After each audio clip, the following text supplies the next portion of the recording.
James Jennings from NZB joining me here at the beautiful Karaka complex. Firstly, mate, what a day you've put on. Oh, it's a terrific day actually. We've just, with everything we've been through, it's very, very heartening to have this weather here in time for the sales. Probably one thing we want to get out that it's probably too late for people to get across here now, especially the way you've got to go through customs, a whole nother story. But it is it's not going to be safe. It's going to be normal here. This part of the island is fine. Everything's good. The roads, everything is very safe. It's unfortunate for some people in the not that far away. They're experiencing some horrible tragedies, if you like. But here at Karaka, everything is all systems go. Yeah, I won't say we got away unscathed, a bit of damage, but doors are open, we're fully operational, and as you pointed out, particularly through the Hawke's Bay and the Gisborne area there, you know, all of the rest of the country's heartfelt sympathies go out to those people. They've been devastated beyond belief. Yeah, it is shocking. The sale, though, itself, you must be wrapped. Good contingent. This is first non-COVID year for sort of 3 years, isn't it? Yeah, it certainly is. You know, and that's the super exciting part about it. I always say it's a double-edged sword. You know, we've got the excitement. This is what we do, and this is what we love doing. Then you've just got the anxious side of it because you just want everything to go right because it's been a long time since we've had a fully operational sale. Your draft, exceptionally exciting, and you know, like people say, he's paid to say that. Pick up a catalogue, open any page. I don't care where you go. And there's going to be black type and some serious black type in it. It's a ripper catalogue. Yeah, I can say that as you've alluded to, but once again it comes back to the feedback. So last night Millwood Nike, you know, went back to back in the Harness Million and won the 3-year-old, and Scott, one of her owners, he actually pointed out to me he reckons it's the best catalogue he's read in 10 years. So I'll take it as fact. Yeah, and I like it is scary as I said, pick it up from page to page. Let's stay on that for the Harness Millions just for a second. Great combination, if you like, for the sales night. Now, unfortunately, with Alexandra Park being washed away, it went to Cambridge. Didn't they do a great job, Cambridge? I thought David Branch and the team there did an outstanding job. We didn't quite know what we were going to expect when we got there, and couldn't have been happier with the turnout, with the reception, and with the results. You know, both the filly and the gelding have gone back to back, and so they're the first of the paces to actually do it. So we hope there's plenty of more in the future, but they will always be the first. So Millwood Nike first back-to-back filly, and Merlin first back-to-back colt. Millwood Nike, unbelievable. She's sensational to watch. She's not overly impressive to look at. Just gets the job done, but an excitement machine. You guys deal with the thoroughbreds as well as the standard. That she's just a pin-up horse for New Zealand harness racing, isn't she? Yeah, she's a generational horse. Yeah, no, without a doubt, and we'll be talking about her for years to come. The race just sat perfectly for her. You know, she had 229 splits down the back, and Mark basically said thanks for coming, and away she went. Nearly $500,000. Like, I mean, people saying about the value of horses. I think she's had 10 starts now, and $500,000 in stakes, about 20,000 short. Yeah, exactly. You know, what a great return, and the nice thing, you know, they say very firmly, oh, James, I think I'll just get you to hold on to the stake money because I think we'll be spending it over the next couple of days, you know, and what better could you ask for, you know? I gave you said yes. Oh, absolutely. And then Merlin, he's also, I got to see when I come over for the New Zealand Cup, and he's just, there's something about him. I encourage people to get there and look at him. I think he's going to New South Wales on a plane very shortly, actually, for the New South Wales Derbies. But exciting race, and he's just there's something about him. He knows where the winning post is. I'm sure he gives Dean Shannon a little bit of a heart palpitations from time to time. Is he going to get there or not? But just something. Everyone wants to race a horse like him, I reckon. Yeah, Dean summed it up well. He said the horse knows where the line was, you know, and he'd missed a trial, and of course he ran second, and I think people thought there was a chink in his armour, and of course last night he showed there are no chinks at all, and Dean said that potentially this is the best horse he's ever had. So, you know, wonderful supporter of the industry right across the board. So couldn't have been happier for Dean, and we wish him all the best of luck taking the horse to New South Wales, where I'm sure he'll perform with aplomb.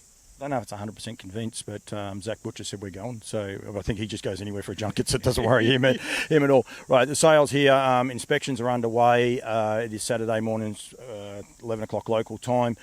Pretty much after lunch, everything starts to ramp up. Most of the trainers finish their horses and start coming. There's going to be three parades, maybe a couple others organised parades, but no, there is no live parade as what you guys do.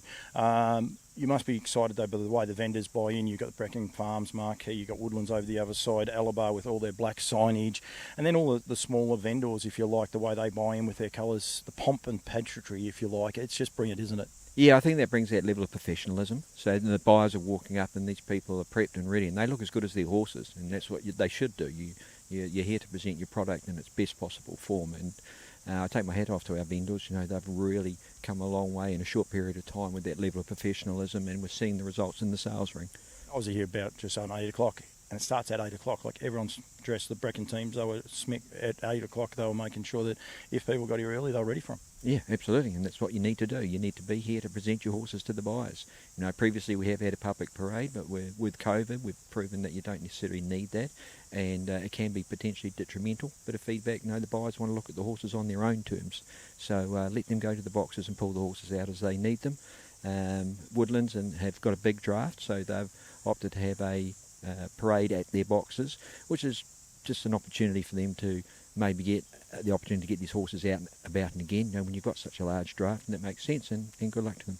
Absolutely. We must say, the sale doesn't finish tomorrow, because then we go to Christchurch, and that's the one thing we want. The Trotters on Monday, and then 2 more days of paces, and don't worry about the catalogue just picking up the first page and looking at pedigrees, especially towards the end. The last couple of lots on the Wednesday afternoon, there's going to be a lot of intrigue, because there's some beautiful pedigrees in there, some really what I think might be high-priced yearlings. So it's going to be a big 4 days for you guys once everything starts tomorrow.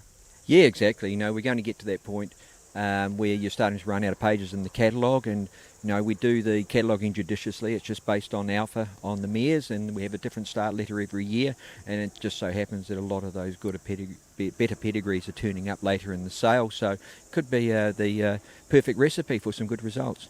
Hopefully for you guys. nzb.co.nz to see the full catalogue. Online sale, the live activation is on there as well. So if you're sitting in Australia and you want to watch the sale live, commences tomorrow 12 o'clock, which is 10 o'clock Eastern Seaboard time.